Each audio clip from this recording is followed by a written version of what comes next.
The candlelight was merciless. It found every thread of gold woven through the amber silk, every crystal bead catching fire along the bodice, every inch of exposed collarbone that Seren Ashford had spent the last 20 minutes wishing she could cover.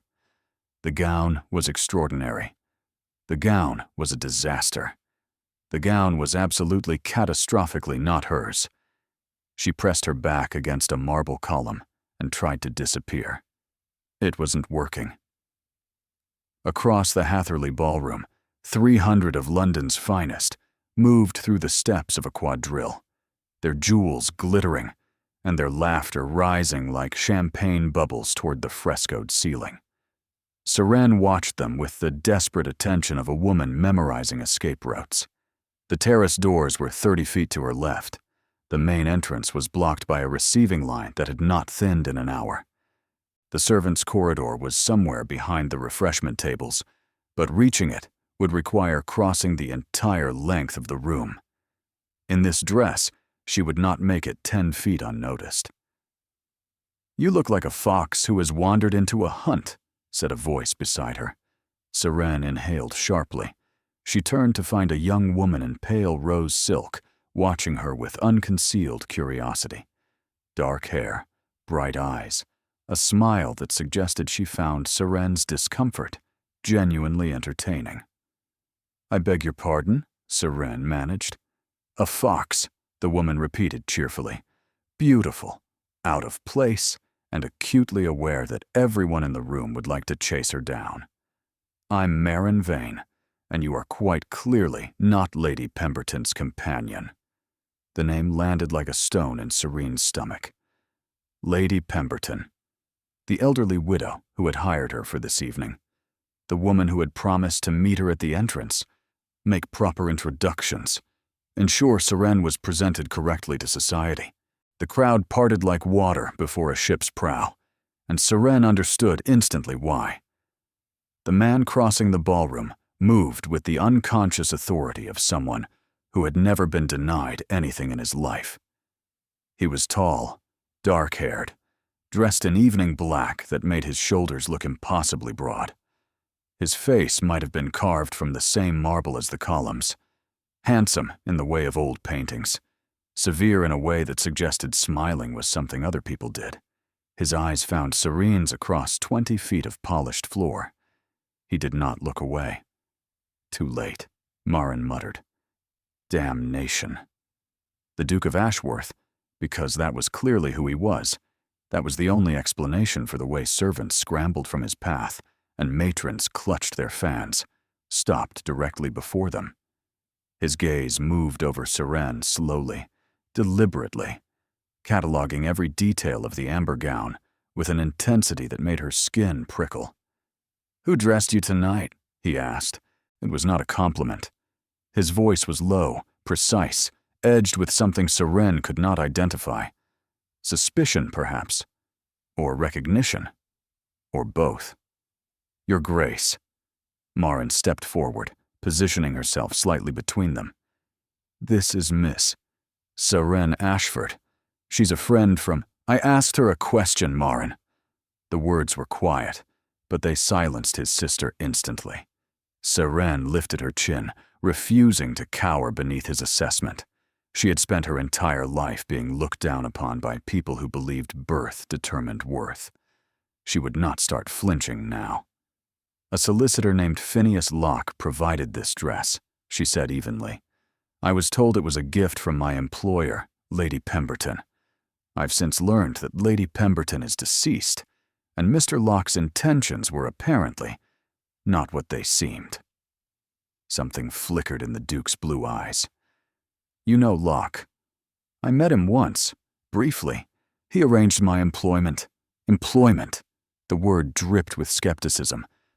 "As a companion, Your Grace. A respectable position for a woman of limited means." Seren felt heat climbing her neck, but kept her voice steady. "I apologize if my presence offends you. I'll leave immediately if you'll point me toward the nearest exit that doesn't require crossing the entire room." The Duke did not move. His eyes remained fixed on her face, with an intensity that should have been rude, but somehow felt like being pinned by a collector examining a rare specimen. "That dress," he said finally, "was designed by Madame Fontaine. She takes commissions from exactly 12 families in England. Mine is one of them. So I will ask again, Miss Ashford, who dressed you tonight and why?" The question cracked something open in Serene's composure. She had no answer. She had been manipulated, abandoned, thrust into a situation she did not understand. And now, a duke was demanding explanations she could not provide. "I don't know," she admitted, her voice smaller than she wanted. "I truly don't know." The admission seemed to surprise him. He studied her for a long moment, his expression impossible to read. Then, without warning, he took her arm. "Walk with me." What?" "Unless you prefer to stand here while the Countess of Whitmore and her daughters descend upon you like carrion birds. They've been watching you for the past 15 minutes, and I assure you, their intentions are not friendly." Serene glanced toward the refreshment tables and found 3 women in matching shades of violet, staring at her with undisguised hostility. The eldest held an opera glass. She let the Duke lead her away. He steered her through the crowd with practiced efficiency, acknowledging greetings with curt nods, but not stopping to converse. His hand at her elbow was firm, proprietary, sending an entirely different message to everyone who watched them pass. "You're creating a scandal," Serene murmured. "I'm creating a mystery. There's a difference." "Is there?" "Scandal is messy and destructive. Mystery is useful." He guided her through a set of French doors onto a lamp-lit terrace. The night air was cool against Serene's flushed skin, carrying the scent of roses from the garden below. "Mystery makes people pay attention. And right now, Miss Ashford, I need people paying attention to you." Serene pulled her arm free, turning to face him. "I don't understand." "No, I don't imagine you do." The Duke moved to the stone balustrade, his back to the ballroom's golden glow, until I discovered he was conducting schemes on the side using my name and resources. I've been trying to understand the full scope of his activities. Tonight, it seems, you've provided a valuable piece of that puzzle. I'm glad my humiliation serves a purpose. Something that might have been respect flickered across his face. "You're angry. Good. You should be. But your anger won't help you survive the next hour." "I don't need to survive anything. I need to leave." "And go where?" His question was soft, almost gentle. "Back to your modest home, wherever that is. Back to waiting for another opportunity that may never come. Back to your brother and his endless schemes with men like Phineas Locke." Serene's hands trembled. She pressed them flat against the amber silk. "You know nothing about my brother. I know Locke chose you deliberately. I know that dress was selected to catch my attention. I know someone wanted you in this ballroom tonight, dressed like a duchess, with no sponsor and no protection." The Duke stepped closer, his voice dropping. "The question is why. And until we answer that question, leaving would be a mistake." "We?" "Miss Ashford." He seemed to be choosing his words with unusual care. "I find myself in need of someone exactly like you, someone unknown to society, someone intelligent enough to navigate complex situations, someone who has nothing to lose and everything to gain." Serene's pulse quickened dangerously. "What exactly are you proposing?" "A partnership, temporary, mutually beneficial, and beginning immediately." His gaze locked with hers. "There is a woman inside that ballroom who believes she will become my wife within the month. My grandmother has arranged it. Society expects it. And I would rather marry a lamppost." Despite everything, Serene felt her lips twitch. A lamppost. They're quiet, undemanding, and never attempt to redecorate. "Your Grace." Lady Venetia Harcourt is suitable in every way that matters to the ton. She's beautiful, wealthy, and well-connected. She's also vapid, calculating, and looks at me like I'm a prize horse she intends to acquire for her collection. A muscle flexed in his cheek. I cannot simply refuse her. My grandmother has too much influence, too many allies. What I need is an alternative, a reason to delay, a complication that makes the match impossible to finalize until I can find a permanent solution. Seren stared at him. You want me to be your complication? I want you to be my guest at Ashworth House for the remainder of the season. You'll be presented as Marin's friend from the country, someone my sister befriended during her travels. We'll attend events together, dance at balls, create the appearance of a courtship compelling enough to give my grandmother pause. That's madness. That's strategy. It's lying to everyone you know. It's survival. His voice hardened. For both of us. You think Locke set you up out of kindness? Whatever his game is, you're a piece in it. Without my protection, you'll be devoured by morning. Society doesn't forgive unknown women who appear at balls in couture gowns without explanation. They'll assume the worst about you, and they'll make sure everyone else assumes it too. Ice flooded her veins. She thought of her mother at home, waiting for news of her new position. Her father, still fragile from the failure that had broken him 3 years ago. Theo, who had only wanted to help. If scandal touched her tonight, it would destroy them all. What would I receive in return? She heard herself ask. The Duke's expression sharpened. Name your terms. My family cannot know the truth. I want letters sent to my mother explaining I've accepted a position as Lady Marin's companion for the season. Nothing about arrangements or courtships, just respectable employment. Done. When this ends, I want introductions, references, actual connections that will help me secure a real position with a real family. Also done. And if you decide to actually marry anyone, whether Lady Venetia or some other woman, this ends immediately. I won't be made to look like a discarded mistress while you conduct a genuine courtship. Something changed in his face. Not quite a smile, but close. You negotiate like a merchant. My father was a merchant, before he lost everything. Then he taught you well. The Duke extended his hand. Do we have an agreement, Miss Ashford? Seren looked at his outstretched palm. Long fingers, a signet ring glinting in the lamplight, the casual confidence of a man who had never been refused. She should say no. Every sensible instinct screamed at her to walk away, to take her chances with society's judgment, rather than entangle herself with a duke and his schemes. But when had being sensible ever gotten her anywhere? She took his hand. We have an agreement. His grip was warm, firm and brief. Then let's begin. We have approximately 3 minutes before Lady Venetia comes looking for me, and I want her to see us returning together. That's petty. That's tactics. He offered his arm with perfect formality. Welcome to the war, Miss Ashford. As they stepped back through the French doors into the golden blaze of the ballroom, Seren caught her reflection in a darkened window. Amber silk, crystal beads. A woman she did not recognize.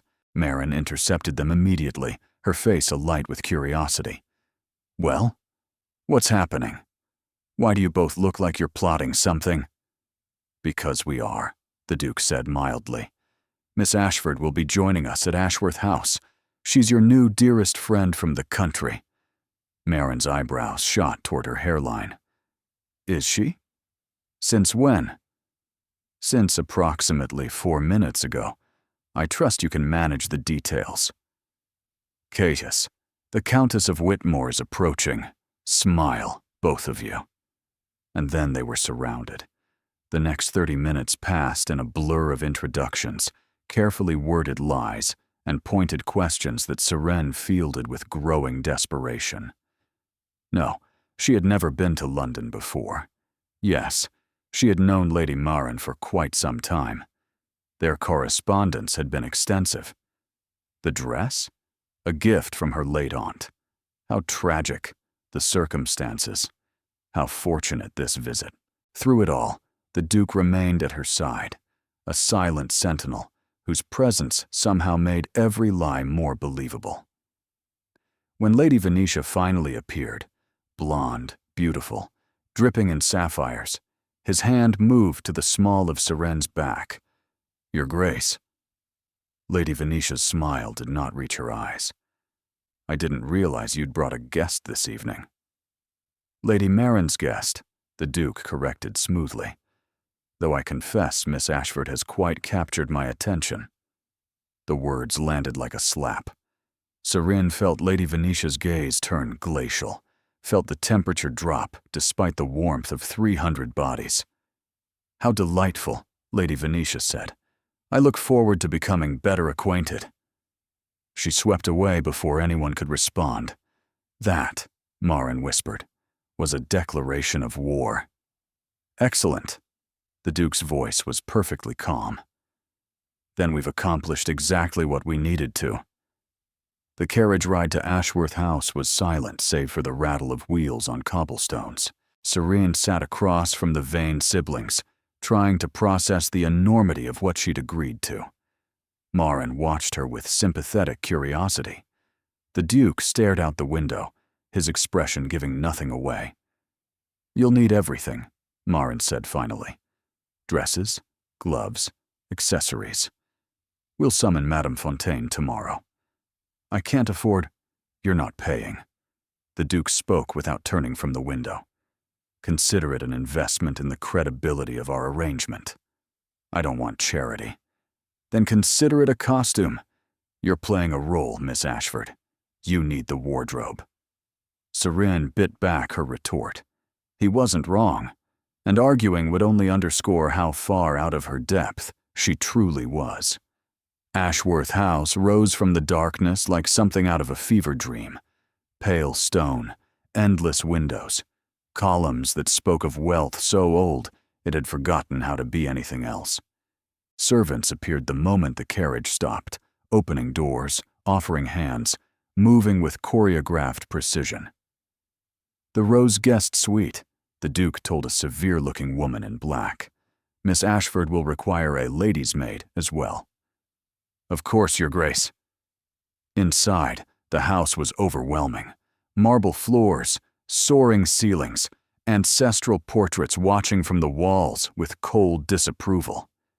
Seren felt like a counterfeit coin dropped into a treasury.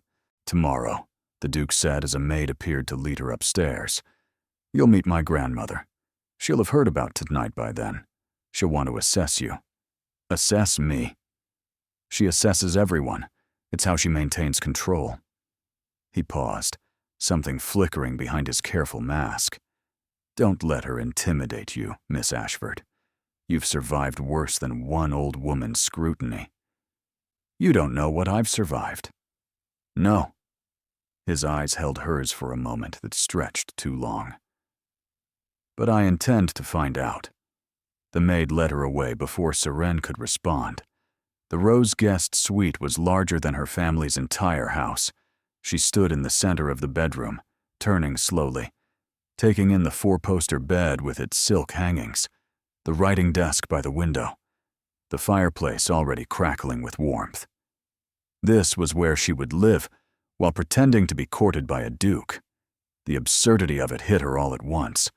But tonight, in this beautiful room that wasn't hers, wearing borrowed silk against borrowed sheets, she allowed herself one moment of honesty. She was terrified. And somewhere deep beneath the fear, in a place she didn't dare examine too closely, something else stirred. The Duke had looked at her like she mattered. No one had looked at her like that in a very long time. She pushed the thought away, rolled onto her side, and waited for morning to come. It would arrive too soon. Morning came with ruthless efficiency. Seren woke to pale sunlight streaming through windows she didn't recognize. Her body momentarily convinced She was still at home in the narrow bed she'd slept in since childhood. Then memory crashed over her.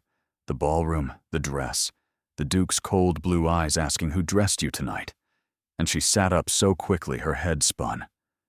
Nell was already moving about the room, laying out a morning dress of soft sage green that Seren had certainly never seen before. Lady Marin sent it up first thing, Nell explained, catching her confusion. Said you'd need something proper to wear until your wardrobe arrives. She's already summoned Madame Fontaine for this afternoon. How early is it? Just past 8, miss. The family takes breakfast at 9, but I thought you might want time to prepare. Time to prepare, as if any amount of time could prepare her for what lay ahead. Seren allowed Nell to help her dress, grateful for the maid's quiet competence. The sage dress fit surprisingly well. Marin must have guessed at her measurements with impressive accuracy. When she caught her reflection in the mirror, she saw a stranger. Hair neatly arranged, skin pale but composed, wearing clothes that actually suited her instead of faded hand-me-downs. The woman in the mirror looked like she belonged. The illusion would shatter the moment she opened her mouth. Breakfast was served in a sunny morning room overlooking formal gardens. Marin was already there, attacking a plate of pastries with enthusiasm that seemed characteristic. You look human again, she announced as Seren entered. Last night you looked like you might shatter at any moment. Sit, eat. The scones are exceptional, and cook gets offended if they go untouched. Seren sat, allowing a footman to pour her tea. Where is? Caius takes breakfast at 6, then disappears into his study. He'll emerge for important meetings and mandatory social obligations, but otherwise exists primarily among his ledgers. Marin waved a hand dismissively. He's been worse since father died. Buries himself in work so he doesn't have to think about anything else. Your father? When did he? 8 months ago, suddenly, an illness no one expected. Marin's brightness dimmed momentarily. Caius was in Scotland on estate business. He didn't make it back in time. The words landed with weight. Seren thought of her own father, diminished, but still present, still breathing. I'm sorry. Everyone is sorry. It doesn't change anything. Marin's smile returned, but it was thinner than before. What changes things is moving forward, which brings us to the matter at hand. You need to be prepared for grandmother. The Duke mentioned she would want to assess me. That's putting it mildly. The Dowager Duchess of Ashworth views assessment as an art form. She'll know everything about you within 5 minutes. Your background, your family's circumstances, exactly how unsuitable you are for her grandson. Marin leaned forward. The trick is not to pretend otherwise. She hates deception. What she respects is spine. Spine. Stand your ground. Be honest. Don't grovel. Marin's eyes sparkled. I have complete faith in you. By the way, anyone who negotiates with Caius the way you apparently did has more than enough spine. He told you about that? He told me you set conditions, 3 of them. My brother doesn't negotiate with anyone. The fact that he accepted your terms means you impressed him. Seren reached for a scone, buying time to process this information. The Duke, Caius, had been impressed? The thought warmed something in her chest that she immediately tried to smother. At precisely 10 o'clock, a footman appeared at the door. The Dowager Duchess will receive Miss Ashford in the blue drawing room. Seren set down her teacup with careful control. Marin squeezed her hand. Remember, spine. The blue drawing room lived up to its name. Silk wallpaper, the color of a winter sky. Delicate furniture arranged with military precision. Curtains that probably cost more than everything Seren's family owned combined. But Seren barely noticed the decor. The Dowager Duchess commanded every atom of attention in the room simply by existing. She was not what Seren expected. Where the Duke was dark, she was silver. Hair swept up in an elaborate arrangement. eyes the same piercing blue as her grandson's, dressed in dove gray that somehow conveyed both mourning and authority. She sat in a high-backed chair near the window, like a queen on her throne, and when her gaze fell on Seren, it felt like being examined under glass. The dowager's eyebrows rose fractionally, the first genuine reaction she'd shown. "He told you that." He compared her to a lamppost, Your Grace, rather unfavorably. For a long moment, nothing happened. Then, impossibly, the dowager laughed. It transformed her face, stripping away decades of careful composure to reveal the woman underneath, someone who had once been young, who had once been capable of joy. "A lamppost." She shook her head slowly.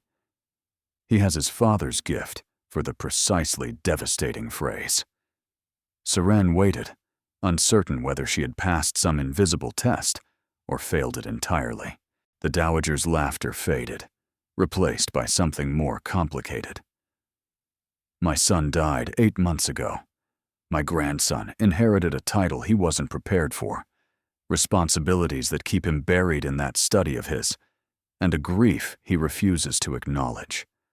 I want him to marry because I want him to live, to have something beyond duty and ledgers and the weight of everything his father left behind.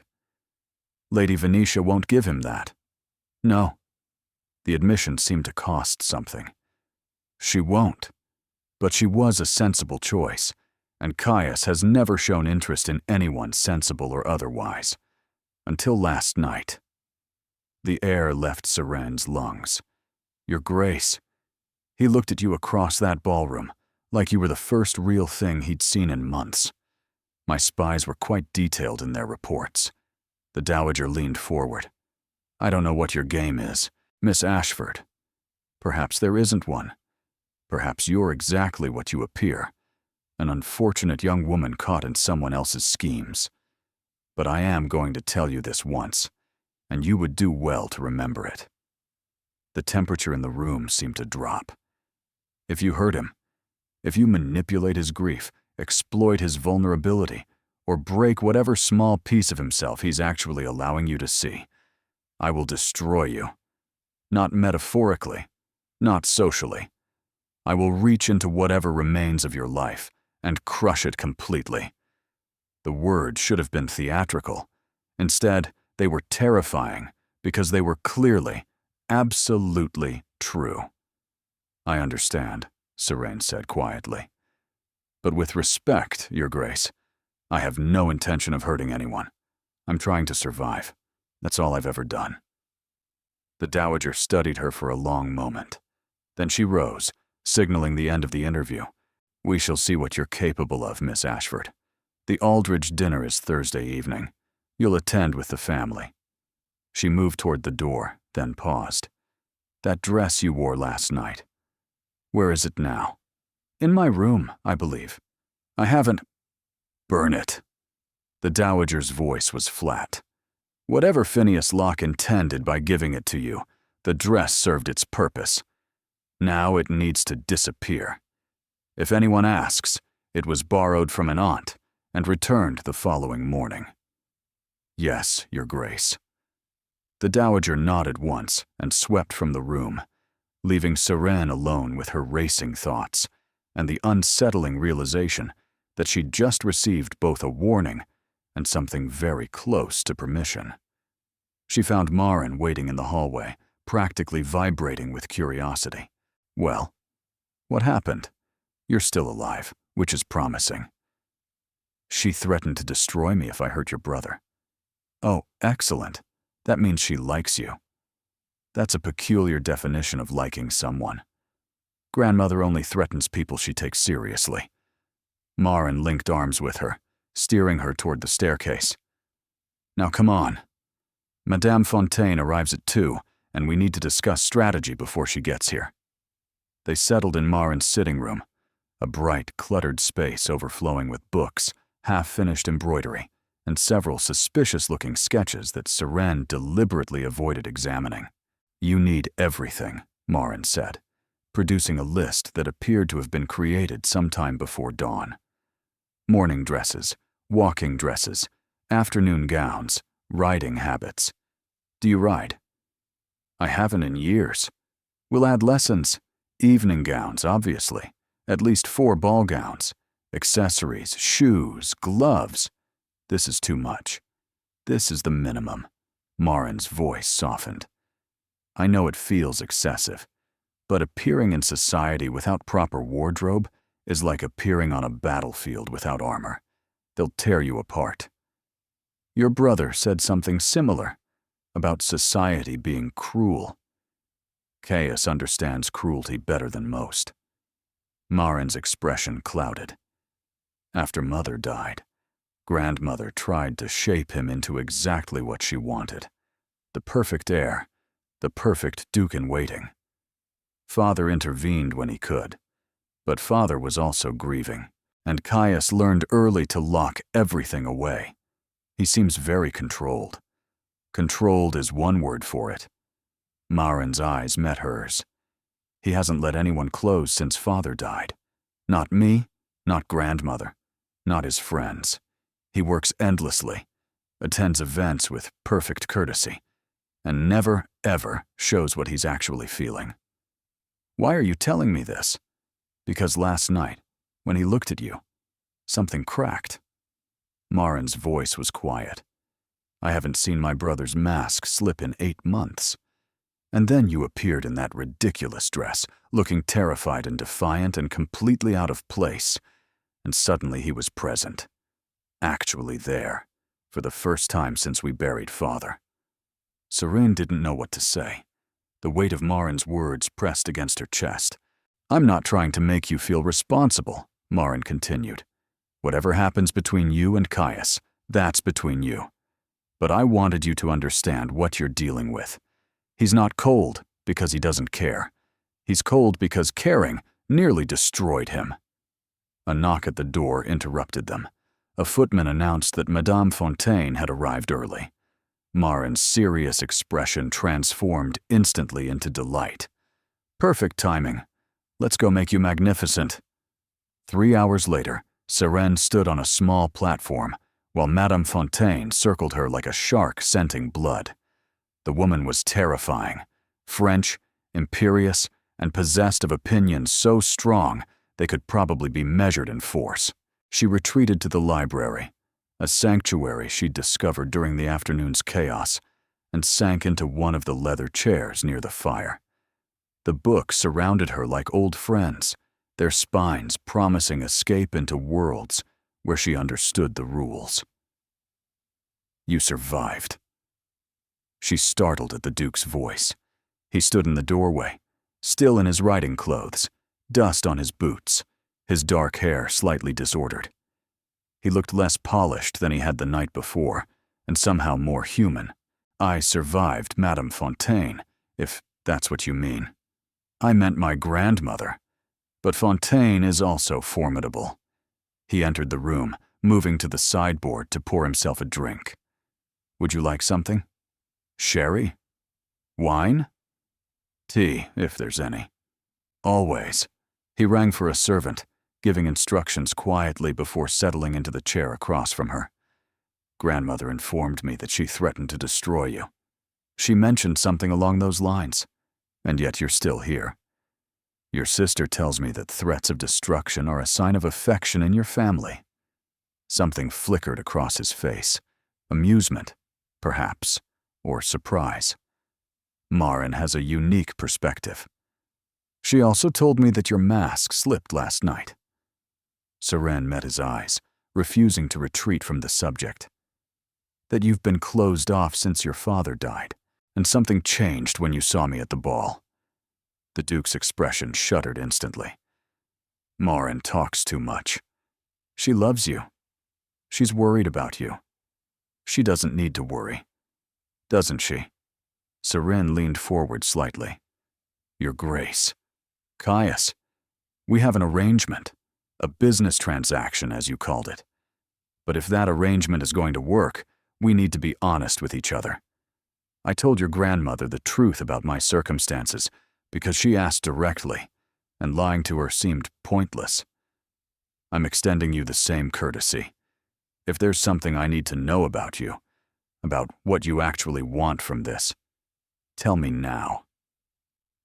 The room went quiet, weighted with tension, something that felt like the beginning of a story neither of them had expected to tell. The first week passed in a blur of transformations. Madame Fontaine's creations arrived in waves: morning dresses and walking gowns, evening wear and riding habits, more beautiful clothing than Sirène had seen in her entire life. Marin supervised the unpacking with proprietary enthusiasm, organizing and critiquing, and occasionally bursting into spontaneous applause. "This one," she declared, holding up an evening gown of deep copper silk, "is going to cause a riot at the Aldridge dinner. Lady Venetia will expire on the spot." "I don't want to cause a riot." "Nonsense. Riots are excellent for reputation. Nothing says arrived like making every woman in the room jealous and every man forget what they were saying." Sirène ran her fingers along the copper silk. It was softer than anything she'd ever worn, cut in lines that would somehow make her look taller, more commanding, more like someone who belonged in this world. "It feels like armor," she admitted. "It is armor." Marin's voice was uncharacteristically serious. "Beautiful armor that will make them underestimate you until it's too late to realize their mistake." The Aldridge dinner arrived before Sirène felt remotely prepared. She descended the main staircase in the copper gown, her pulse racing beneath her composed exterior, and found Caius waiting in the entrance hall. He turned at the sound of her footsteps, and something in his expression made her breathing still. "Miss Ashford." His voice was perfectly controlled, but his eyes traveled over her like she was something precious and dangerous all at once. "You look adequate," she offered, unable to keep the tremor from her voice. "Extraordinary." The word came out rough, almost reluctant, as if he hadn't meant to say it aloud. Marin swept past them with a knowing smile. "If you two are quite finished, the carriage is waiting." The Aldridge townhouse was smaller than Ashworth House, but no less intimidating, packed with precisely the sort of people who had whispered about her behind fans at the ball. She felt their gazes the moment she entered, felt the whispers beginning like wind stirring through leaves. Caius's hand found the small of her back, steady and warm. "Remember," he murmured, "you belong here." "I don't." "Then pretend until you do. Eventually, the pretense becomes truth."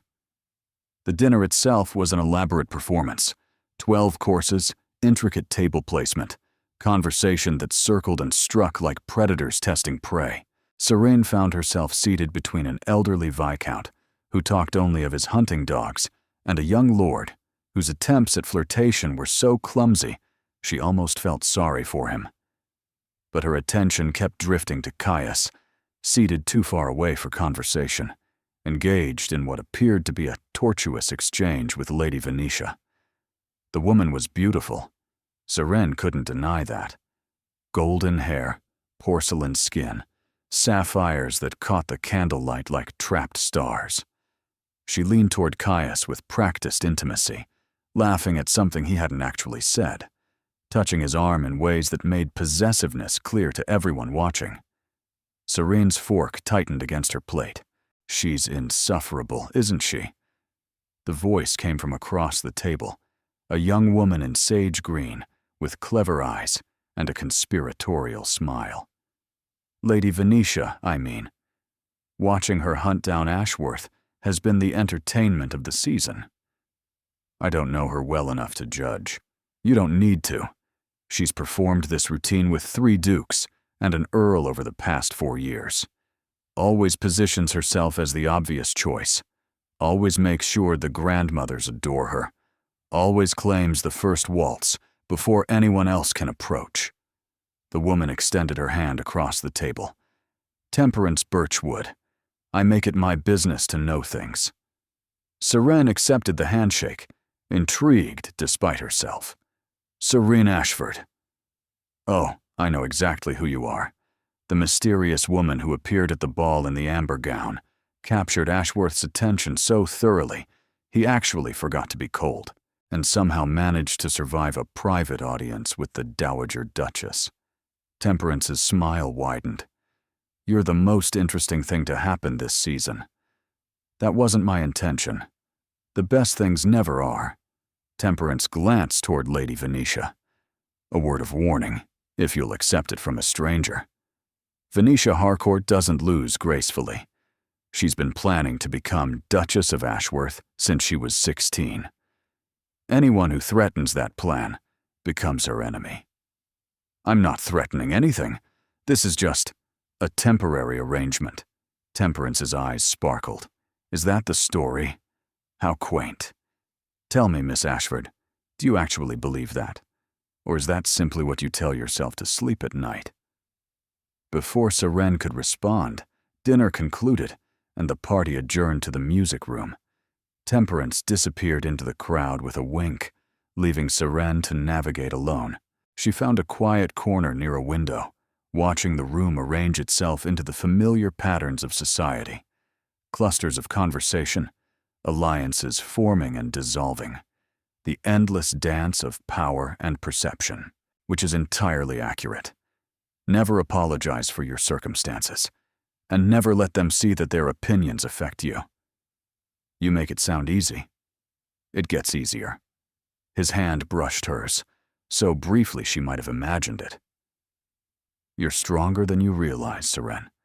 I saw that the first moment you looked at me with those furious eyes and demanded to know why I'd trapped you. The use of her first name sent warmth cascading through her chest. I don't feel strong. I feel like I'm constantly one wrong word away from disaster. Everyone feels that way. The difference is whether you let it paralyze you or use it to stay vigilant.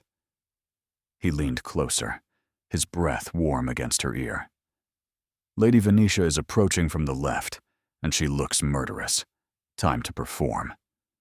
And then his hand was at her waist, turning her gently toward the room, and Lady Venetia was indeed cutting through the crowd with the focused determination of a woman preparing to wage war. Your Grace. Venetia's smile glittered like broken glass. I haven't had a chance to properly welcome Miss Ashford to London. Such a charming story, becoming friends with Lady Marin at a lending library. It was a memorable meeting, Seren said evenly. I imagine. Though I must say, I'm not familiar with the Ashford family. What part of the country did you say you were from? I didn't say. Something flickered in Venetia's eyes, irritation perhaps, at being so obviously deflected. How mysterious. Though I suppose mystery has its own appeal, doesn't it? For a time, at least. She turned her attention to Caius. Your Grace, your grandmother mentioned you'd be attending the Thornbury races this weekend. I do hope you'll save me a dance at the evening celebration. I'm afraid my card is already full. The lie was smooth as silk. Venetia's smile became fixed. Of course. Perhaps another time. She glanced at Serene. It was lovely to meet you properly, Miss Ashford. I'm sure we'll be seeing quite a lot of each other. The words sounded like a promise, or a threat. When Venetia finally withdrew, Seren released a breath she hadn't realized she'd been holding. She's going to be a problem, Caius said quietly. I gathered that. I'll handle it. How? He didn't answer, but something in his expression suggested the answer wouldn't be pleasant for Lady Venetia Harcourt. The carriage ride home was quiet.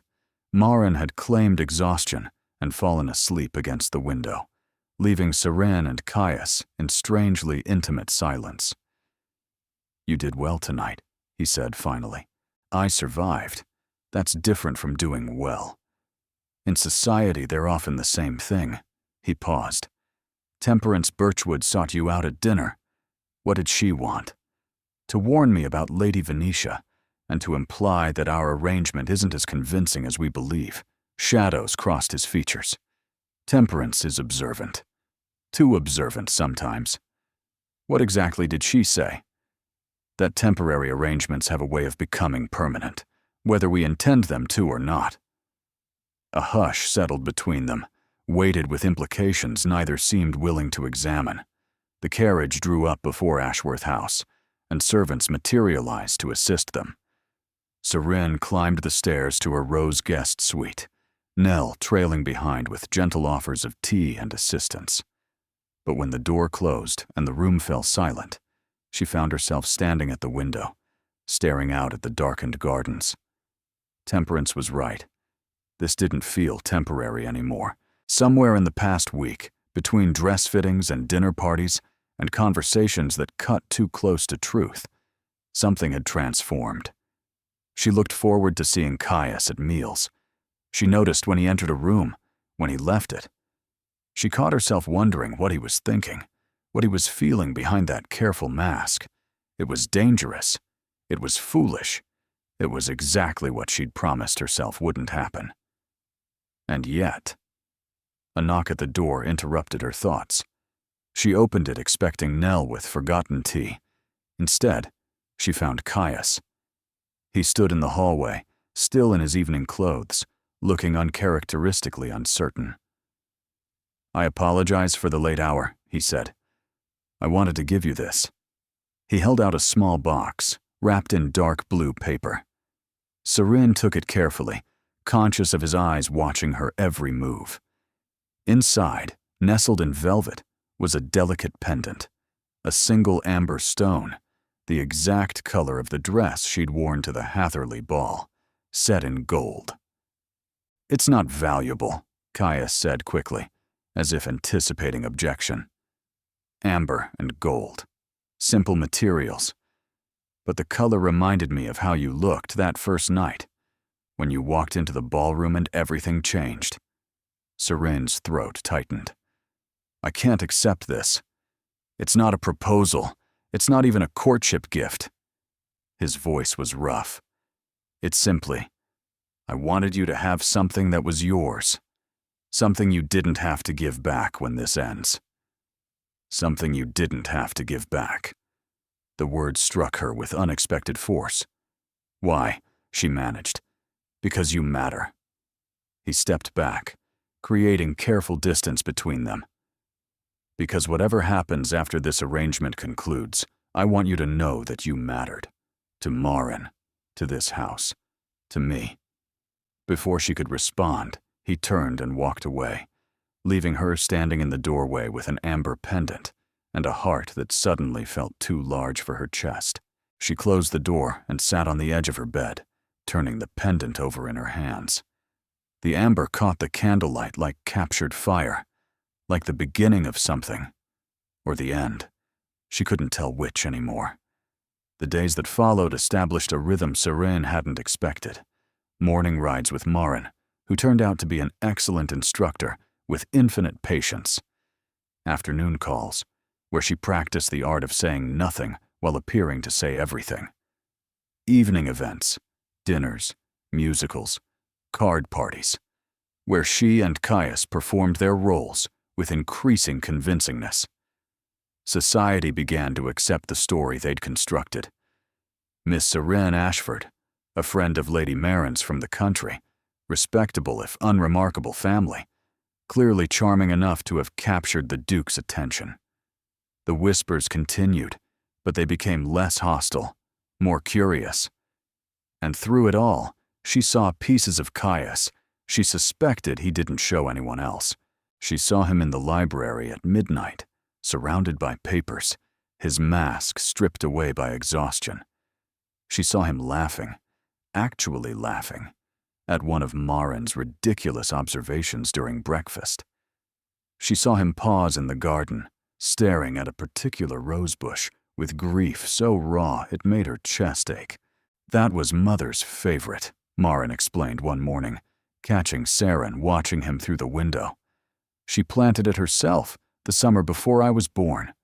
Father used to bring her roses from it every week until the day he died. He loved her very much, more than anything. That's what Grandmother doesn't understand. She thinks Caius should marry sensibly, the way she did. But he saw what Father had with Mother. He knows what's possible. Marin's voice softened. He won't settle for less. Even if that means never marrying at all. Even then. Marin looked at her with knowing eyes. Unless, of course, he finds someone who makes settling unnecessary. Seren changed the subject quickly, but the implication lingered. That evening, they attended the Hartwell musical, a smaller gathering, more intimate, more dangerous. The performers were excellent, but Seren couldn't focus on the music. She was too aware of Caius beside her, his shoulder nearly touching hers, his breath stirring the air between them. During the interval, he guided her to a quiet alcove behind a potted palm. "You're distracted tonight." "I'm always distracted at these events." "No, this is different." His eyes searched her face. "What's wrong?" "Everything," she wanted to say. "Everything is wrong, because nothing is wrong. Because I'm starting to want things I can't have. Because when you look at me like that, I forget this is supposed to be temporary." "I spoke with my brother today," she said instead. "A letter arrived. Theo has been asking questions about Phineas Locke." His posture went rigid. "What kind of questions?" He discovered that Locke disappeared from London the night of the Hatherley ball. No one knows where he went. Theo's worried. He feels responsible for introducing us. He should feel responsible. His carelessness put you in danger. He was trying to help. He was chasing schemes without considering consequences. That's not help, Seren. That's recklessness disguised as good intentions. The words hit harder than they should have, perhaps because they echoed her own frustrations with Theo, perhaps because Caius was right. "I've sent my own people to find Locke," he continued. "When they do, I'll ensure he can never manipulate anyone else the way he manipulated you." "And then what? What do you mean?" "When Locke is found, when the season ends, when your grandmother eventually accepts that you won't marry Lady Venetia, what happens to us?" The question hung between them, charged with everything they'd been avoiding. Caius was silent for a long moment. When he spoke, his voice was rough. "I don't know. I've never been good at imagining futures." He stepped closer, near enough that she could see the pulse beating at his throat. "But I know I don't want this to end.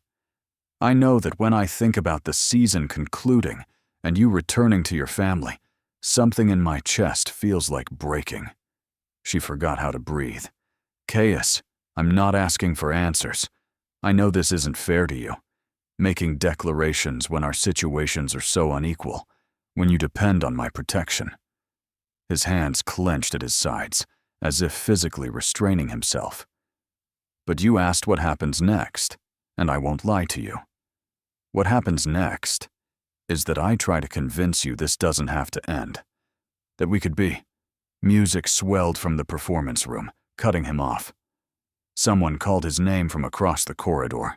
The moment shattered. "We should return," Seren said, her voice steadier than her heart. "Seren, please. I need time to think. I don't know what to feel." He nodded slowly, pain flickering beneath his careful mask. They returned to their seats without touching, without speaking. The music washed over them, beautiful and meaningless. And Seren sat with her hands clasped in her lap, her pulse thrumming wildly, trying to understand how a temporary arrangement had become something neither of them knew how to end. That night, alone in her room, she clasped the amber pendant around her neck and stared at her reflection. The woman looking back wasn't the desperate, displaced creature who had stumbled into this arrangement a week ago. This woman wore confidence like a gown. This woman held her own against society matrons and jealous rivals. This woman had somehow, impossibly, made a duke fall for her. But falling wasn't the same as landing safely, and Seren still didn't know if she could survive the crash. The Thornbury Ball was the event of the season. Everyone said so. The invitations were coveted, the guest list exclusive. the decorations rumored to cost more than the annual income of a small village. Lord and Lady Thornberry opened their estate only once a year, and being seen there meant something. Being absent meant more. Seren stood before the mirror in her rose guest suite, barely recognizing the woman staring back. The gown was midnight blue, so dark it appeared black until the light caught it, revealing depths of color like the sky just before dawn. Silver embroidery traced constellations across the bodice and down the flowing skirt. Not random patterns, but actual stars, mapped with astronomical precision. Madame Fontaine outdid herself, Marin breathed from the doorway. You look like the night sky given form. I look like I'm trying too hard. You look like someone Lady Venetia should be terrified of. Marin crossed the room, adjusting a curl that had escaped its pin. Which, incidentally, she is. I heard from Temperance that Venetia has changed her gown 3 times, trying to outshine whatever you might wear tonight. That's absurd. She doesn't even know what I'm wearing. Exactly. The uncertainty is destroying her. Marin's smile was edged with satisfaction. Now come on. Caius has been pacing the entrance hall for 20 minutes, and Grandmother is threatening to leave without us. The carriage ride to Thornberry Manor was tense with anticipation. The Dowager sat in disapproving silence, her silver gaze occasionally flicking to Seren, as if reassessing her potential. Marin chattered about the guest list, who would attend, who would avoid whom, which alliances had changed since last season. And Caius watched Seren with an intensity that made her skin warm despite the evening chill. The first dance will be a waltz, he said, as they approached the manor's glowing windows. You'll dance it with me. Is that a request or a command? It's a statement of fact. His voice dropped, meant only for her. After tonight, no one will question whether our association is real. The words sent a shiver down her spine that had nothing to do with temperature. Thornberry Manor blazed with 1,000 candles. Crystal chandeliers cast rainbows across marble floors. Hothouse flowers perfumed the air with impossible sweetness. And everywhere were the watching eyes of society's elite. Serene felt those eyes tracking her the moment she entered on Caius's arm. The whispers began immediately, a susurrus of speculation that followed them through the receiving line, past the clusters of conversation, toward the edge of the dance floor, where couples were assembling for the opening waltz. They're staring, Serene murmured. Let them. Caius turned to face her, offering his hand with formal precision. Dance with me. The orchestra struck the opening notes, and then they were moving. Seren had practiced waltzing with Marin's dancing master until her feet ached, and her dreams were filled with counts of 3. But nothing had prepared her for this, for Caius's hand at her waist, his fingers interlaced with hers, the way he guided her through the crowd, as if they were the only 2 people in the room. You're counting again, he said softly. I'm trying not to embarrass you. You couldn't embarrass me if you tried. His grip tightened almost imperceptibly. Stop thinking about the steps. Look at me. She raised her eyes to his. The rest of the room dissolved. There was only Caius, the line of his jaw, the intensity in his blue gaze, the ghost of a smile playing at the corner of his mouth. He looked at her like she was extraordinary, like she was the answer to a question he'd been afraid to ask. Better, he murmured. Much better. The waltz carried them across the floor, turn after turn, until Seren forgot to be nervous. She forgot the watching eyes, the whispered speculation, and the elaborate performance they were supposed to be staging. She forgot everything except the warmth of his hand, and the steadiness of his lead, and the feeling that somehow, impossibly, she had found exactly where she belonged. The music ended. They stood at the center of the dance floor, breathing hard, neither moving to separate. Seren, Caius said, his voice rough. Your Grace. Lady Venetia's voice cut through the moment like a blade through silk. "How fortunate that the waltz has concluded. I believe you promised me the next dance." She stood beside them in a gown of ice-white satin, diamonds blazing at her throat, her smile brittle enough to shatter. Caius's face went rigid. "I made no such promise. Perhaps not explicitly, but your grandmother assured me you would be delighted to partner with me this evening." Venetia's gaze flicked to Seren. "Unless, of course, you intend to monopolize Miss Ashford's time entirely. That would seem rather possessive." The word landed with calculated precision. "I'm sure Miss Ashford can spare me for one dance." Venetia extended her hand, a clear challenge. "Unless she's afraid of what might happen without her supervision?" Serene's blood heated. "I'm not afraid of anything, Lady Venetia." "How refreshing. Then you won't mind if I borrow the Duke for a few minutes." Before anyone could object, Venetia had taken Caius's arm, steering him toward the dance floor with the practiced expertise of a woman who had been claiming powerful men since her debut. Seren watched them go, something cold settling in her chest. "Don't let her rattle you."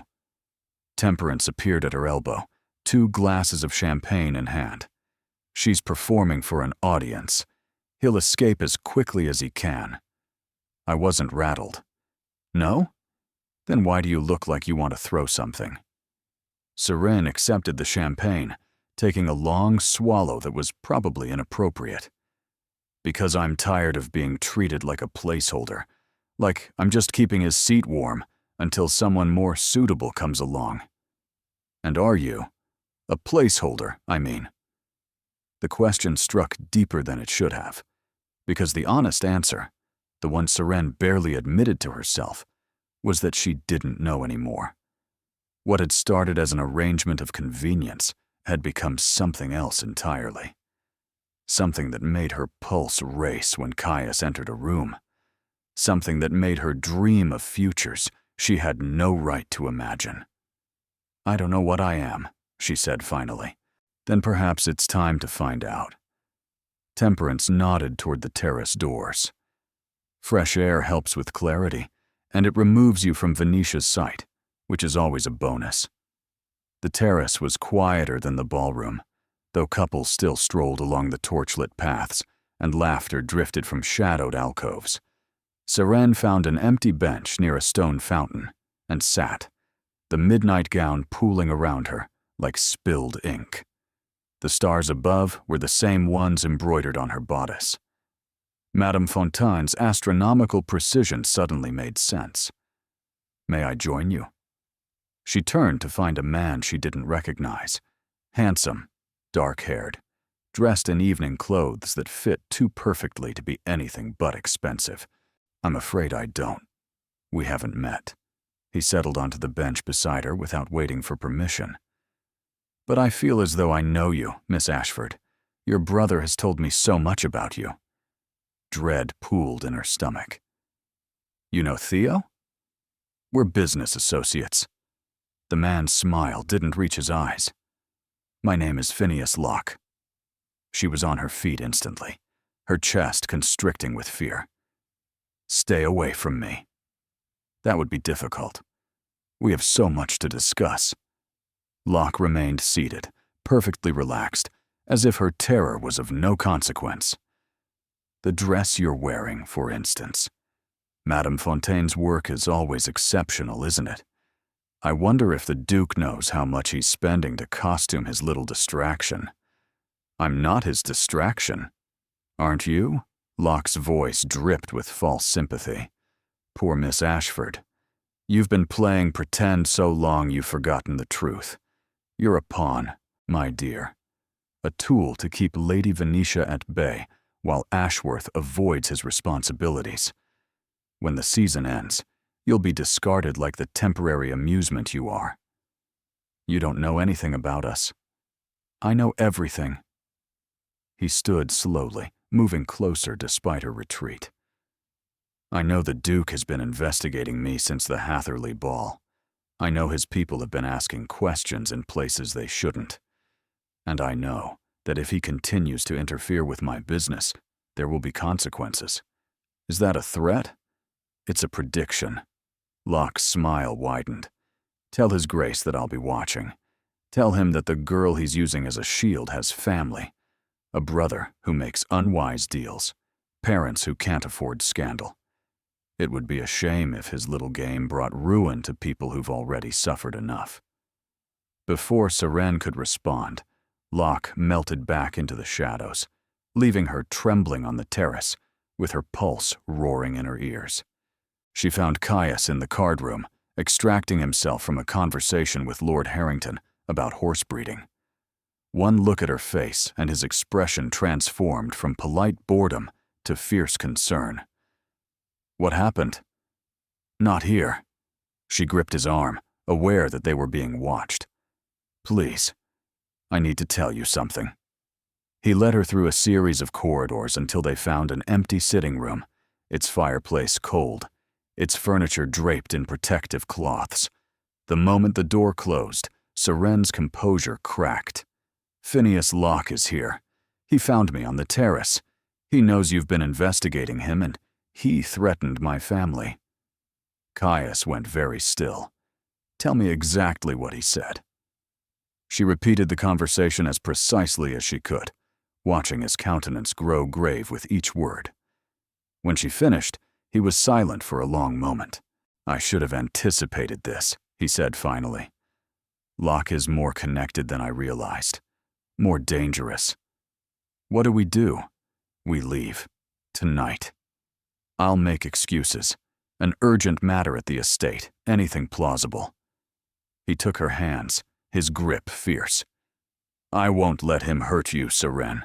Whatever it takes. It's not me I'm worried about. If he goes after Theo, if he ruins my parents, I'll protect them, all of them. His eyes held hers with burning intensity. Do you trust me? The question shouldn't have been complicated, but standing there in the darkened room, her hands in his, everything felt complicated. Yes, she whispered. I trust you. Something transformed in his expression. Relief, perhaps, or something deeper. Then trust this. Whatever Locke is planning, we'll face it together. You're not alone anymore. The words wrapped around her heart and squeezed. Together, she repeated. They returned to the ballroom separately, as Caius had suggested. Less conspicuous, less likely to spark rumors of secret rendezvous. But Seren felt the distance between them like a physical ache. She found Marin near the refreshment tables, explaining some scandalous gossip to a group of young ladies who hung on her every word. There you are, Marin detached herself immediately. I've been looking everywhere. Grandmother is asking for you. For me? Why? I don't know, but she looked even more terrifying than usual. Marin's face was pale. She's in the blue salon. You should hurry. The blue salon was smaller than the main ballroom, designed for private conversations.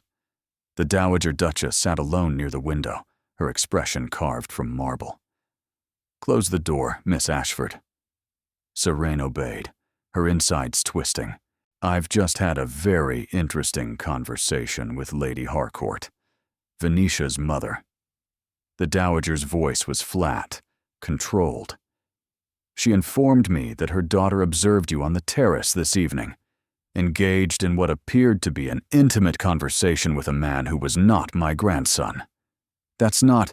She also informed me that this man was Phineas Locke, the same Phineas Locke who orchestrated your introduction to this family, the same Phineas Locke my grandson has been hunting for weeks. The Dowager's eyes glittered dangerously. Would you care to explain why you're having secret meetings with the very person who supposedly manipulated you? I wasn't having a meeting. He approached me without warning. He threatened me. How convenient. The Dowager rose. You can't do this. I am the Dowager Duchess of Ashworth. I can do whatever I please. The door opened. Enjoy the remainder of the evening, Miss Ashford. It will be your last in our circles. She was gone. Serene stood alone in the blue salon, the weight of everything she'd built crashing down around her. It was over. Just like that. Over. She didn't tell Caius. She couldn't. Not there, not surrounded by 1,000 watching eyes. Not when every word they spoke would be analyzed and dissected by people who wanted nothing more than their downfall. She plastered on a smile, claimed exhaustion, and endured the carriage ride home with carefully constructed silence. Marin watched her with worried eyes, but didn't press. Caius watched her with something more complicated. Concern edged with frustration, as if he could sense her withdrawal and didn't understand its source. When they reached Ashworth House, Serene excused herself immediately. "I'll see you in the morning," she said, the words hollow even to her own ears. Serene. Caius caught her arm before she could flee up the stairs. "Something's wrong. Tell me." "I'm just tired." "You're lying." The bluntness should have stung. Instead, it almost broke her. "Please," she whispered. "Just let me go. Tonight. We'll talk tomorrow." His teeth clenched, but he released her arm. She climbed the stairs without looking back. In her room, Nell waited with tea and gentle efficiency. Serene changed into her nightclothes mechanically, allowed her hair to be brushed and braided, answered questions with monosyllables, until even Nell's patience was exhausted. "You should rest, miss. Whatever's troubling you will seem clearer in the morning." But Serene knew that wasn't true. The morning would bring departure, disgrace, the end of everything she'd been foolish enough to hope for. She sat by the window until the candles burned low, watching the garden below transform into a silver dream beneath the moon. Somewhere in this house, Caius was probably pacing his study, trying to understand what had changed. Somewhere, Marin was lying awake, wondering the same thing. And tomorrow, Serene would leave them both. A knock at the door made her breath stop. She knew before she opened it who would be standing there. "You didn't think I'd let you disappear without an explanation," Caius said. His cravat was loosened, his jacket discarded, his hair disordered, as if he'd been running his hands through it for hours. "Tell me what happened with my grandmother." "How did you— Marin saw you go to the blue salon. She heard raised voices." He stepped inside without waiting for invitation. "What did she say to you?" "It doesn't matter." "It matters to me." He closed the door behind him, his presence filling the room. "Everything about you matters to me." The words cracked something open in Serene's chest. "She's sending me away." The confession came out raw, painful. "Tomorrow morning. She thinks I'm still working with Locke, that the conversation on the terrace was proof I've been manipulating you from the beginning." His face clouded. "That's absurd." "Lady Venetia saw us together. She told her mother, who told your grandmother." Serene laughed bitterly. A perfect chain of destruction. Venetia must be celebrating. "I'll speak to grandmother. I'll explain." "Explain what? That you trust me?" Serene shook her head. "She doesn't trust me, Caius. She never has. She's been waiting for proof that I'm exactly what she feared. A schemer, a manipulator, someone using you for her own ends. That's not what you are. How do you know?" The question tore out of her, raw with desperation. "You've known me for weeks. Weeks. How can you possibly know what I am, or what I'm capable of?" Caius crossed the room in 3 strides. His hands cupped her face, tilting it up until she had no choice but to meet his eyes. "I know," he said, his voice rough.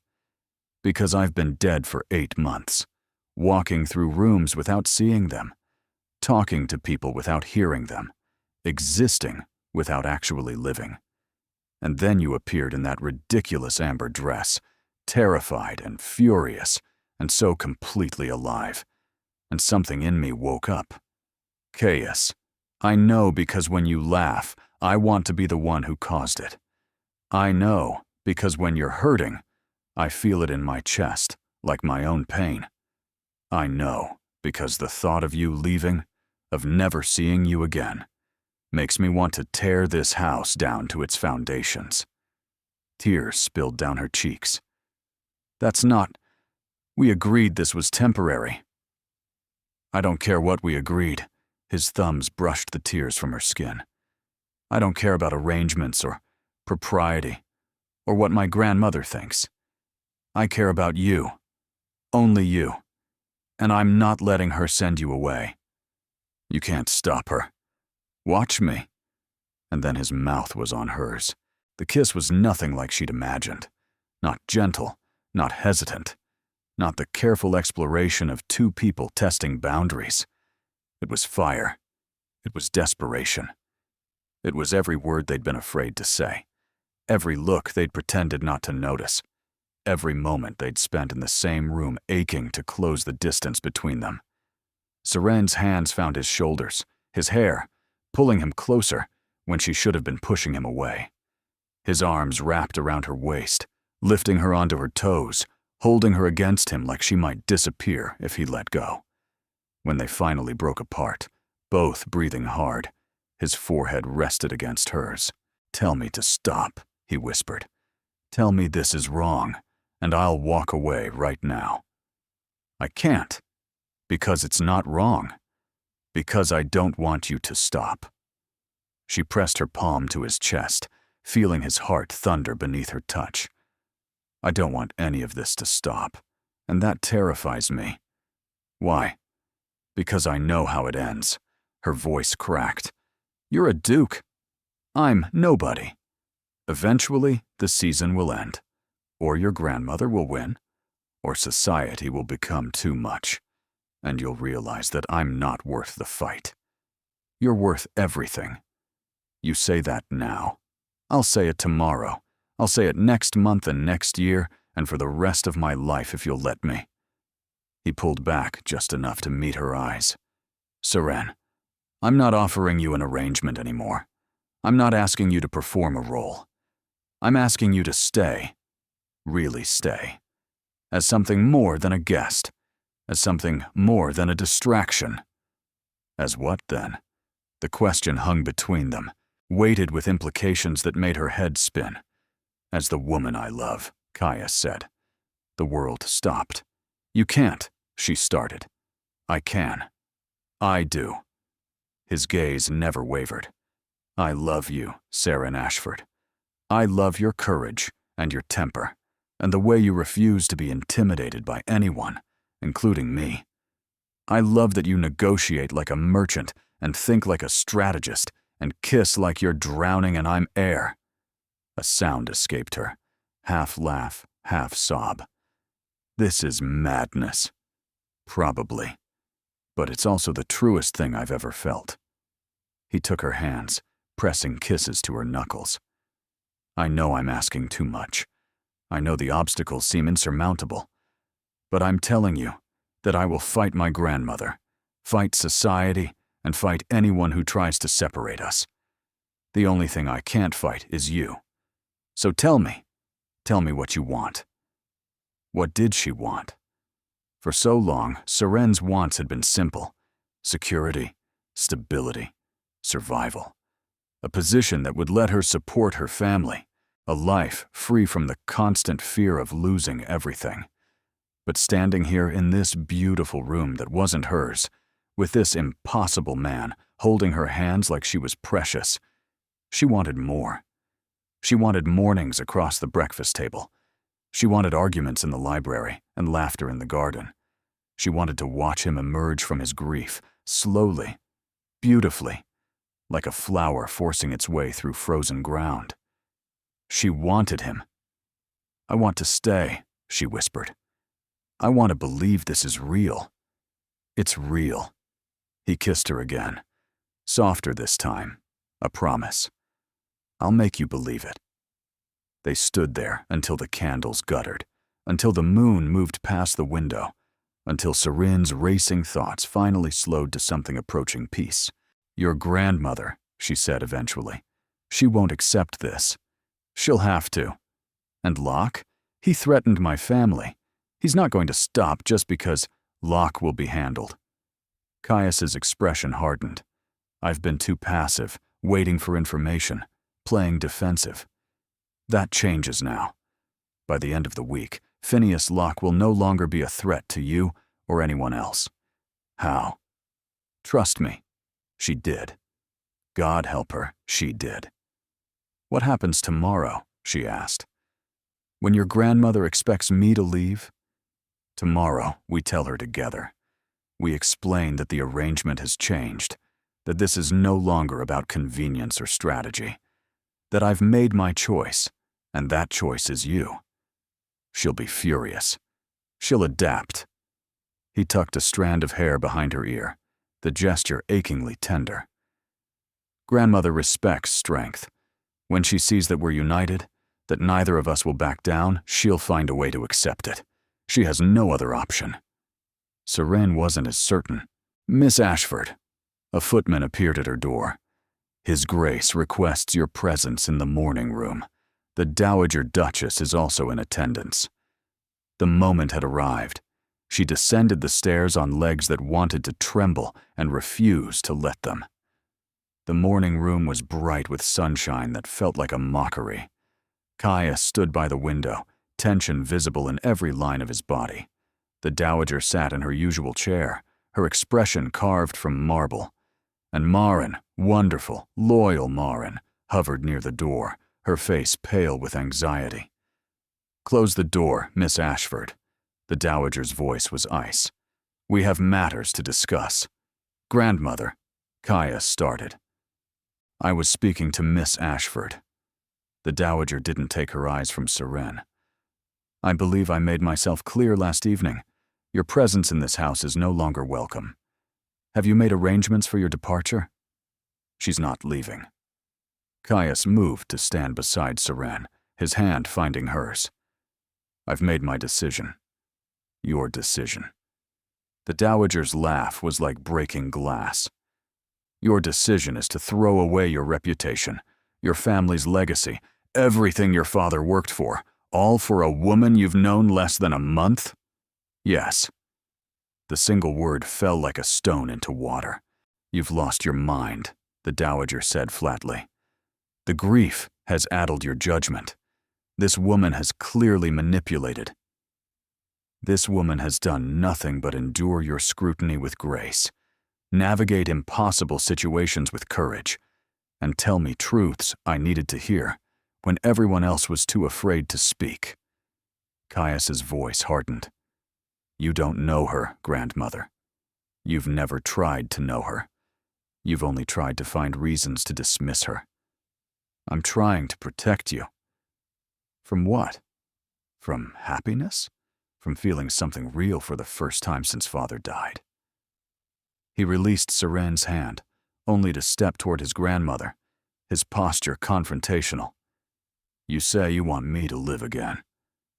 Well, Seren makes me want to live. She makes me want to wake up in the morning and face whatever the day brings. Can Lady Venetia say the same? The Dowager's face reddened.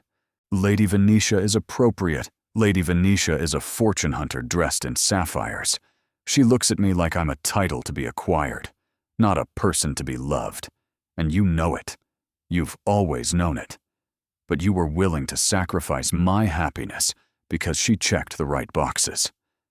That is not. It is. It's exactly what you've been doing. Caius's voice dropped to something raw.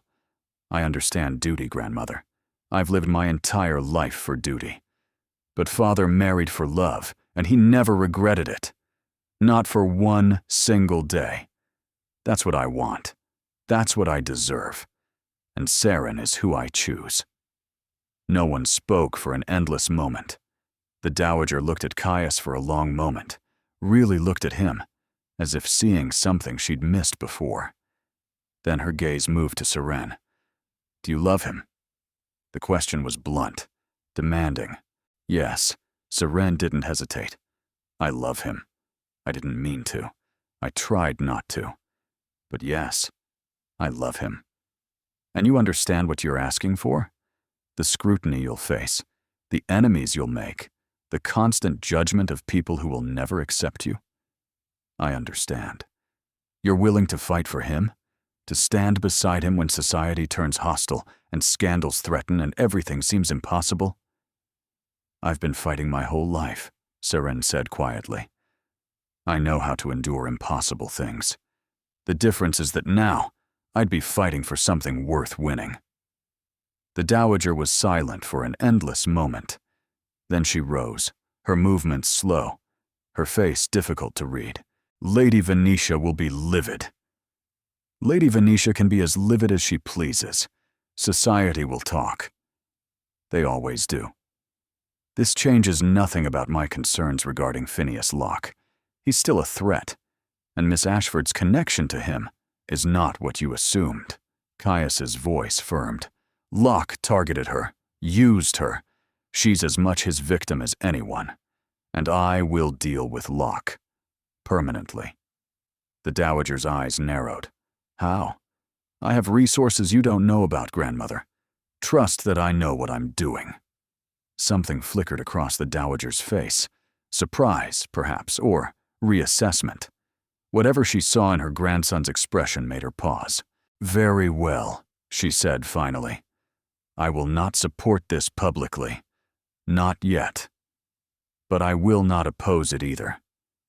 If you can convince society that this match is acceptable, if you can navigate the scandal without destroying our family's reputation, I will acknowledge Miss Ashford as a potential match. Relief crashed through Serene so intensely she nearly staggered. Grandmother, Caius started. Don't thank me yet. You've chosen an extraordinarily difficult path. I still believe you're making a mistake. The Dowager moved toward the door. But you're my grandson, and if this is truly what you want, I won't be the one to stop you. She was gone. Marin burst from her corner, throwing her arms around Seren. That was terrifying and wonderful, and I thought grandmother was going to spontaneously combust at least 3 times. Marin, Caius said warningly. Don't Marin me. I've been holding my breath for an hour. But she released Seren with a brilliant smile. This calls for celebration. I'm going to find breakfast pastries and possibly champagne. She swept from the room, leaving Caius and Seren alone. That went better than expected, he said. Seren laughed weakly. Did it? I couldn't tell. My thoughts were too loud. He crossed to her, pulling her into his arms. She went willingly, pressing her face against his chest, breathing in the scent of cedar and warmth and safety. We did it, he murmured against her hair. We actually did it. We did something. I'm not sure what. We told the truth. We fought for what we wanted. He tilted her face up, pressing a soft kiss to her forehead. That's everything. They stayed there, wrapped in each other, until a footman appeared with news that made the morning's victory taste like ashes. Your Grace, a message has arrived. Urgent. Caius released Seren reluctantly, taking the sealed letter. His expression changed as he read, his face going dark, hardening, and becoming something she didn't recognize. What is it? Locke. The word was clipped, furious. He's made his move. What kind of move? Caius looked at her, and the devastation in his eyes made nausea wash over her. He's released information to the papers about your family's debts, your father's failed business, your brother's involvement in his schemes. His jaw clenched. It will be published tomorrow morning. By noon, everyone in London will know everything. The floor tilted beneath Serene's feet. No. I'm sorry. His voice cracked. I'm so sorry. I should have moved faster. I should have stopped him before. I have to go. The words came from somewhere outside herself. I have to warn my family. They can't find out from a newspaper. They can't. Seren. Wait. But she was already moving, already running, already feeling everything she'd built crashing down around her. Locke had won, and she had no idea how to survive what came next. The carriage couldn't move fast enough. Seren sat rigid on the velvet seat, her hands clenched in her lap, watching London blur past the windows. Caius had insisted on accompanying her despite her protests, his presence beside her both comfort and complication. "We'll fix this," he said for the fourth time. "You can't fix this. The information is already out there. By tomorrow, I'll have spoken to every editor in London. I have influence, Seren. Let me use it." "Influence won't erase truth," her voice cracked.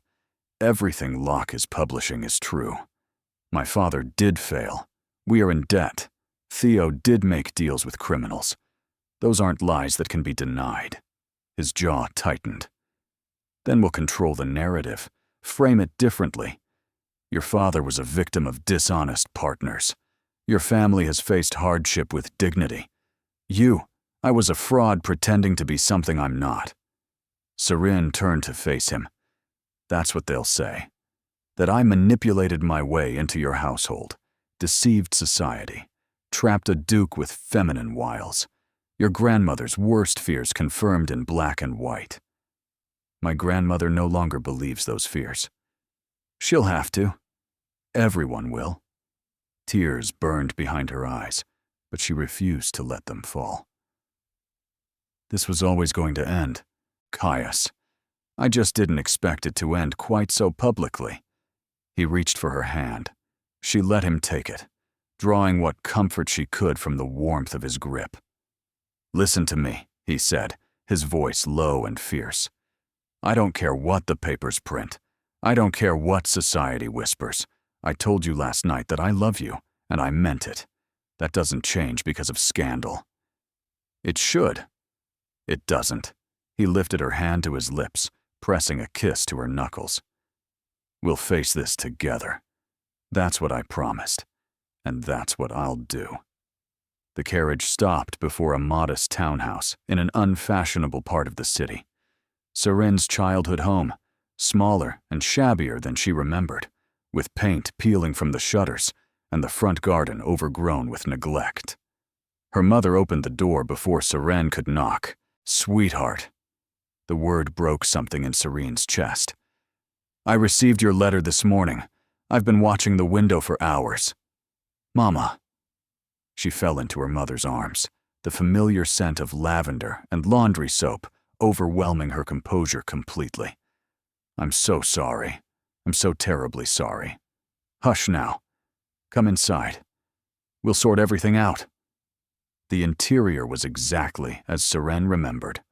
Worn furniture arranged with desperate dignity. Books stacked on every surface. Her father's chair positioned by the window, where he spent most days now, staring at nothing. He looked up when she entered. Something stirred in his eyes. Recognition? Pain. The ghost of the father he'd been before everything collapsed. "Seren." His voice was rougher than she remembered. "You look different." "Father." She crossed to kneel beside his chair, taking his weathered hands in her gloved ones. "I need to tell you something that's going to be difficult to hear." "The papers." His voice was flat. "We already know." Seren's blood ran cold. "How?" "A man came this morning. Said he wanted to give us warning before the storm." Her mother's voice tightened. He seemed very pleased with himself. "Locke. The bastard had come here personally to twist the knife." Seren's mother sat down heavily, her hand pressed to her chest. Her father studied Caius with eyes that were clearer than Seren expected. "You're the Duke of Ashworth." "I am." "And you want to marry my daughter, the daughter of a failed merchant, the sister of a boy who makes deals with criminals." "I want to marry Seren, the woman who walked into a ballroom full of predators and refused to be devoured. The woman who negotiated with me as an equal and made me remember what it felt like to be alive." Caius's voice rang with conviction. "Her family's circumstances are irrelevant. Her character is everything." "Pretty words. True words." Caius met her father's gaze without flinching. I know I'm asking you to trust a stranger. I know my world has given you no reason to believe its promises. But I swear to you, on my father's memory, on everything I hold sacred, I will protect your daughter. I will honor her. I will spend the rest of my life proving worthy of her. The stillness stretched. Then, impossibly, Seren's father laughed. It was rusty, broken, the laugh of a man who'd forgotten how. Well, he said, at least you've got spine. That's something. Richard, her mother murmured. What? The boy's got conviction, more than most of those society peacocks. He looked at Seren. Do you love him? Yes, father. I do. And you trust him? Truly trust him? With my life, her father nodded slowly. Then that's enough for me. His eyes returned to Caius. But if you hurt her, if you discard her once the novelty wears off, I may be a broken old man, but I'll find a way to make you regret it. Understood, sir. Good. Now someone tell me what we're going to do about this Locke business. They spent the next hour planning. Caius outlined his resources, solicitors, investigators, connections in Parliament who owed him favors. He explained that Locke's activities extended beyond manipulation of innocent women. There were financial crimes, forgeries, schemes that touched some of London's most powerful families. If we can expose him before the papers expose us, Caius said, the narrative shifts. Your family becomes victims of a criminal conspiracy, not subjects of scandal. Can you do it in time? Seren asked. I've had people working on this for weeks. The evidence is nearly complete. I just need to accelerate the timeline. He stood, determination hardening his features. Stay here with your family. I'll return tomorrow with news. Caius. He kissed her forehead, quick and fierce. Trust me. Then he was gone. Seren spent the night in her childhood bedroom, smaller and colder than she remembered, staring at the ceiling and wondering if hope was wisdom or foolishness. Her mother brought tea at midnight.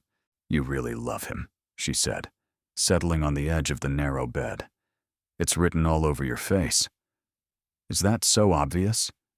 To a mother? Yes. Her fingers brushed Serene's hair, the gesture achingly familiar. He's different from what I expected. A duke. I imagined someone cold, distant, someone who would use you and discard you. He's not like that. No, he's not. Her mother smiled softly. He looks at you the way your father used to look at me, before everything went wrong, like you're the center of something he didn't know was missing. Serene's throat tightened. What if it doesn't work?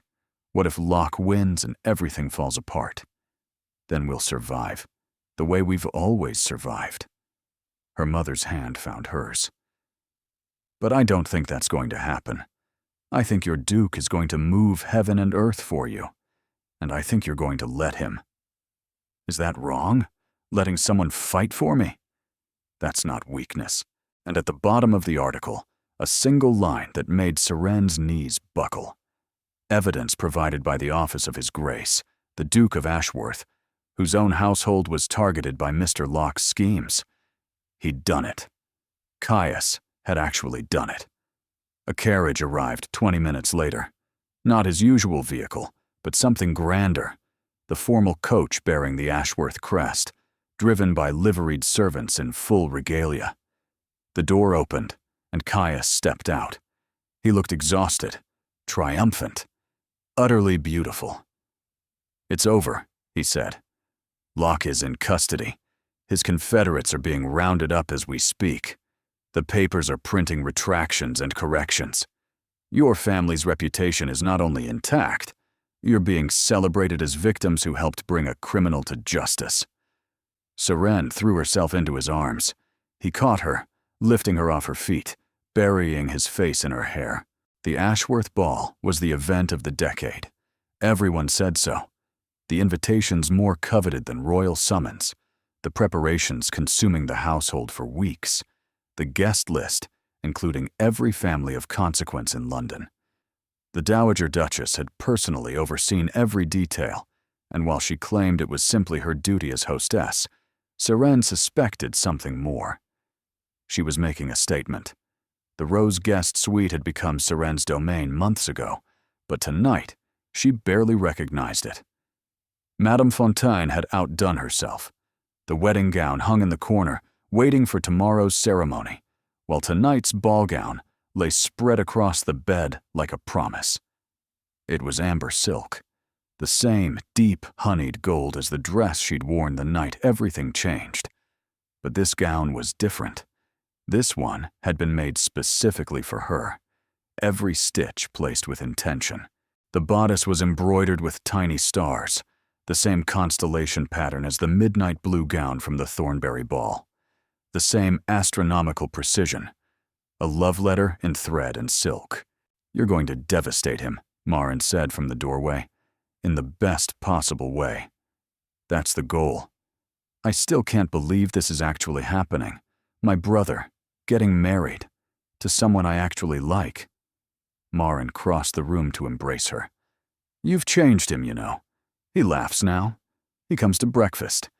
He actually engages in conversation instead of grunting monosyllables at his ledgers. He still spends too much time with the ledgers, but now he emerges voluntarily. That's progress." Marin stepped back, her eyes suspiciously bright. "I'm gaining a sister, a real one, someone who understands what it's like to love difficult people." "Is he difficult?" I hadn't noticed. Marin laughed.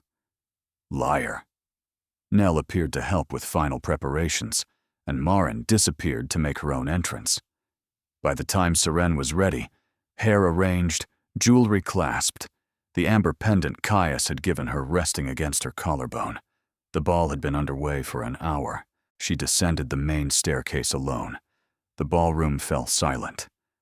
500 faces turned toward her, society's elite, the people who had whispered about her, speculated about her, watched her every move with predatory attention.